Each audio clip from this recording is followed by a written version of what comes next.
Remember the 90s. The flannel, the grunge music. The feeling that maybe, just maybe, everything was a little bit broken. This was the world of Generation X, a generation often labeled as slackers, cynics, and detached observers. But what if I told you that cynicism wasn't a choice, but a shield? A defense mechanism forged in the fires of a rapidly changing world. Today, we pulling back the curtain on the so-called latchkey kids to understand why their signature skepticism was not just an attitude, but a survival tool. Born roughly between 1965 and 1980, Gen X grew up in the long shadow of the baby boomers' idealism.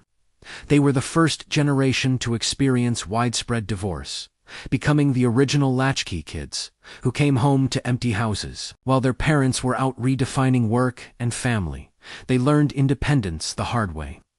They watched the soaring promises of the 60s curdle into the economic anxieties of the 70s and 80s. The Watergate scandal, the energy crisis, the fall of the Berlin Wall, these weren't just headlines.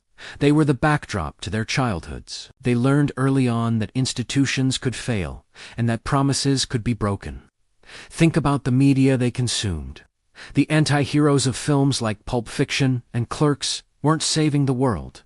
They were just trying to get through the day. The music of Nirvana and Pearl Jam wasn't about peace and love. It was a howl of frustration and alienation. Kurt Cobain wasn't singing about a utopia.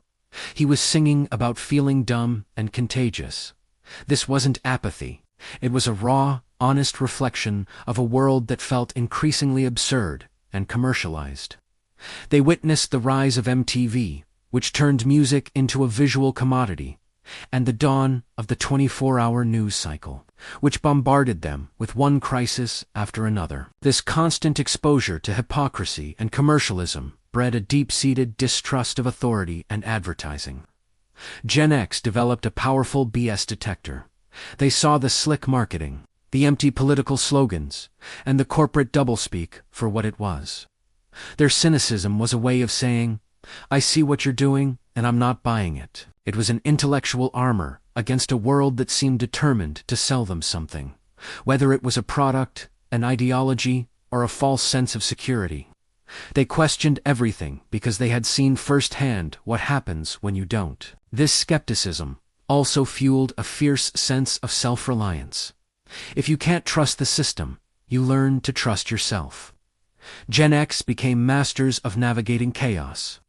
They were the bridge generation between the analog and digital worlds.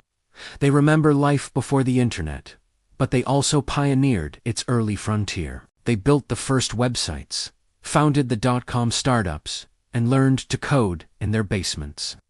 They didn't wait for permission.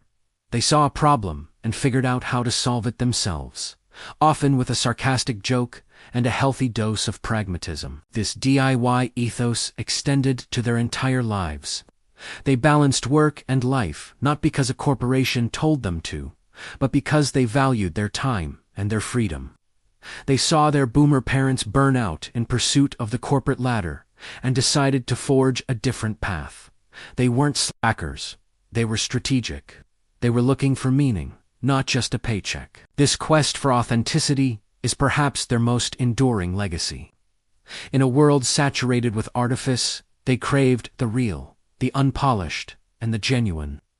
So where does that leave Gen X today? They are now the leaders, the parents, the mentors. They are in their 40s and 50s, quietly running the world, while everyone is busy talking about millennials and Gen Z. And that classic cynicism, it's evolved. It's matured into a pragmatic realism. They are less likely to be swayed by hype, and more likely to ask the tough questions. They are the stabilizing force in a world of extremes.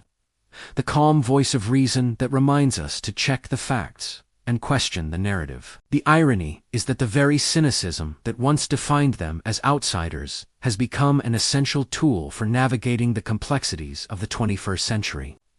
In an age of misinformation and deep fakes, a healthy dose of skepticism isn't just an attitude, it's a critical thinking skill. The Gen X tendency to look behind the curtain, to question the motive, is more valuable now than ever before. They may not have started the revolution with flowers in their hair, but they sustained it with grit, wit, and a refusal to be fooled. They are the quiet generation, the overlooked middle child of history. But their impact is undeniable.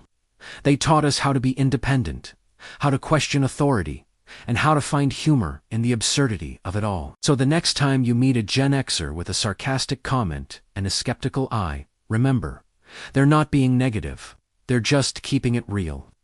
And in a world like ours, that might be the most optimistic thing you can do. Thanks for watching.